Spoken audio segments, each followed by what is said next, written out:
अच्छे बच्चे कैसे बैठेंगे? बेटा अभ्यास 6C का 7वां सवाल। सारे सवाल इसलिए करा रहा हूँ, अलग अलग ढंग के सवाल हैं। हर तरह का सवाल अगर आपको करना आ जाएगा तो आपको आगे आसानी हो जाएगी, क्योंकि इसमें आपको समीकरण भी खुद बनानी है, तो हल भी करना है। तो सवाल थोड़े आपने किए नहीं है, तो थोड़े आपको नए तरह के सवाल हैं, इसलिए सारे सवाल अधिकांश मैं आपको बता रहा हूँ। और ये जो छठा सवाल है बहुत इंपॉर्टेंट और बहुत अच्छा सवाल है, थोड़ा ध्यान से देखेंगे तो हमें समझ में आ जाएगा। इसमें कह रहे हैं कि 2 अंकों की एक संख्या के अंकों का योगफल 4 है। 2 अंकों की संख्या है और अंकों का योगफल कितना है? 4। यदि दहाई के अंक से इकाई का अंक घटा दिया जाए तो 2 शेष बचता है। कितना बचता है? 2 शेष। यानी दहाई का अंक बड़ा है और इकाई का अंक छोटा है। मालूम कर दिया हमें, सही है। संख्या ज्ञात की है। अब हमें पहले 2 अंकों की संख्या को समझे होती कैसी है। 2 अंकों की संख्या जैसे हमने लिखा, कितने अंकों की संख्या है ये? 2। हमने लिखा कितने अंकों की संख्या है? 2। यहां इसलिए बता रहा हूं मैं आपको, क्योंकि जब आप 8वीं कक्षा में जाएंगे तो ये इस तरह के सवाल थोड़े कठिन मिलेंगे। 9वें और 10वें में भी इस तरह के सवाल आपको मिलेंगे, इसलिए यहाँ थोड़ी सी चीजें सिखा दे रहा हूँ जो आपको कोर्स से थोड़ा, वैसे ये सवाल में 1 मिनट में हल कर देंगे हम लोग, लेकिन थोड़ा सा समझ लीजिए। ये कितने अंकों की संख्या है? 2। ये भी 2 अंकों। इसमें ये अंक क्या कहलाता है? इकाई।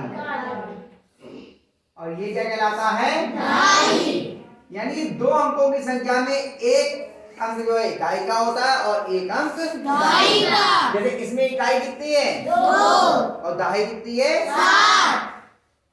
अगर इसी संख्या को हम विस्तारित रूप में लिखना चाहें, हम विस्तारित रूप में पीछे लिख के आए हैं, तो इसी विस्तारित रूप में लिखेंगे तो क्या होगा?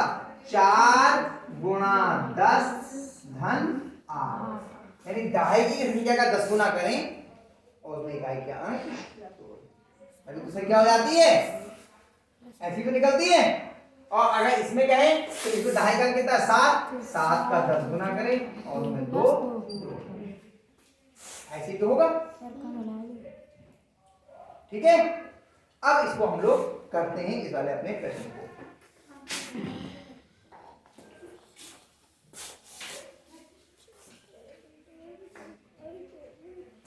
कह रहे हैं 2 अंकों की एक संख्या है और अंकों का योग कितना है? 4। तो माना दहाई का अंक बराबर x। माना दहाई का अंक बराबर x।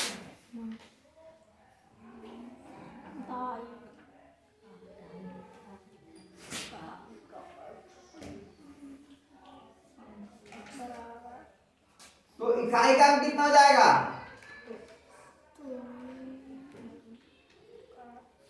अब दोनों को जोड़ने पे हमें कितना मिलता है? 4। तो अगर 2 अंक हैं उनका योग 4 है, अगर पहला अंक 2 हो तो दूसरा अंक कितना हो जाएगा? 2। पहला अंक अगर 1 हो तो दूसरा अंक कितना हो जाएगा?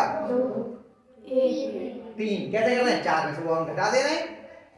अगर 2 ऐसा समझो, 2 अंकों का योग 10 है, 2 अंकों का योग 10 है, अगर एक अंक 8 हो तो दूसरा अंक कितना होगा? जोड़ने पे 10 आता है तो कितना होगा? 2। सीधा 10 में से 8 घटा दिया। अगर हमने कहा 2 अंकों का योग 10 है और एक अंक 4 है तो दूसरा अंक कितना होगा? 6। 10 में से 4 घटा दिया, 6 और 4 जोड़ोगे आ जाएंगे 10। हमने कहा 2 अंकों का योग 25 है, 2 अंकों का योग 25 है, अगर एक अंक 20 है या एक संख्या 20 है तो दूसरी संख्या कितनी होगी? 5। 25 में से 20 घटा दिए। अब यहाँ का दोनों का इकाई और दहाई का योग 4 है, अगर दहाई x है तो इकाई कितनी हो जाएगी? 4 में से x घटा दे, 4 माइनस। और फिर क्या करें? इसमें से इसको घटाओ तो योग वो शेषफल कितना आता है? 2। तो प्रश्नानुसार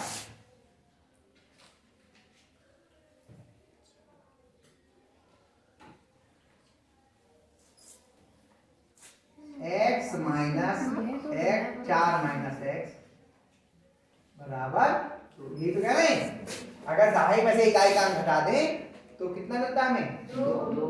अब इसे हल कर लीजिए। पहले कोष्ठक खोलेंगे, बाहर माइनस का चिन्ह है तो अंदर के चिन्ह बदल जाएंगे। x माइनस 4 धन x बराबर 2। x और x समान चिन्ह के हो तो 2x और ये 4 इधर माइनस का इधर क्या जाएगा प्लस का 2 धन 4 x बराबर 6/2। 2 x बराबर कितना आ गया 3, यानी कि दहाई का कितना हो गया अंक बराबर 3। x है ना, तो x बराबर 3 और इकाई का कितना हो गया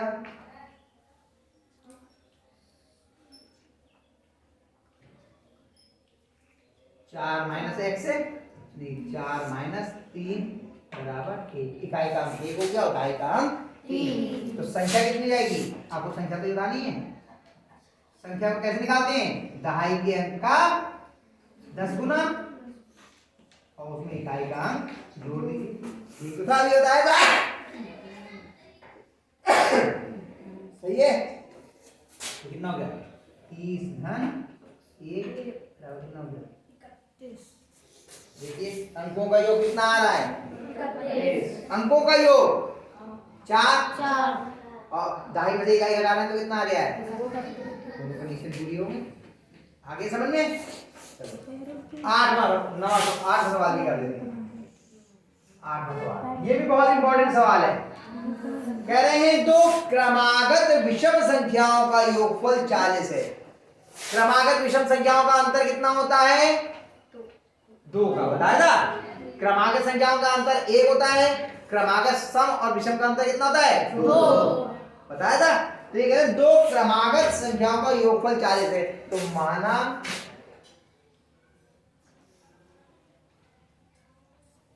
पहली संख्या बराबर x। अब कई लोग क्या करते हैं x प्लस 1 लिख देते हैं, कोई जरूरत नहीं है, हम कुछ भी ले सकते हैं। x प्लस 1 क्यों गए, वो कहते हैं 1 जोड़ देने से वो विषम दिखाई देगी। अरे x का मान सम भी हो सकता है, x का मान विषम भी हो सकता है, तो x प्लस 1 लिखने की आवश्यकता नहीं है। कुछ लोग क्या करते हैं 2x प्लस 1 लिख देते हैं, कुछ जरूरत नहीं। सवाल को कठिन मत कीजिए। आप क्रमागत संख्या चाहे विषम हो और चाहे सम हो और या वैसे ही क्रमागत संख्या हो, आप उसका मान कितना लीजिए x ही लीजिए, आप उसका मान x ही लीजिए। तो दूसरी संख्या कितनी जाएगी, इसमें 2 जोड़ दें, क्यों x प्लस 2। बिल्कुल निश्चिंत रहिए, इससे भी हल होगा। कई लोग ये करते हैं बताने वाले कि करते 2x प्लस 1 लिख देते हैं कि साहब ये विषम हुई ये सम हुई, फिर उसमें 1 जोड़ दिया तो ये विषम हो गई। कोई बात नहीं, जब हम चर लेते हैं तो चर का मान तो कुछ भी हो सकता है, ये क्या विषम नहीं हो सकती, बिल्कुल हो सकती। दोनों का योगफल कितना बताया है, कितना बताया 40। यानी प्रश्नानुसार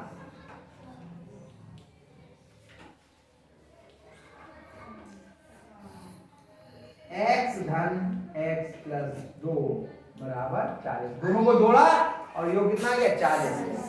तो x और x जुड़ जाएंगे, 2x बराबर 40 माइनस 2, x बराबर 38/2। 2 एकम 2, 2 एकम 2, 2 ने 18। x बराबर कितना आ गया 19। पहली संख्या कितनी हो गई, कितनी है पहली संख्या x, यानी कितना हो गया 19। और दूसरी संख्या कितनी हो गई,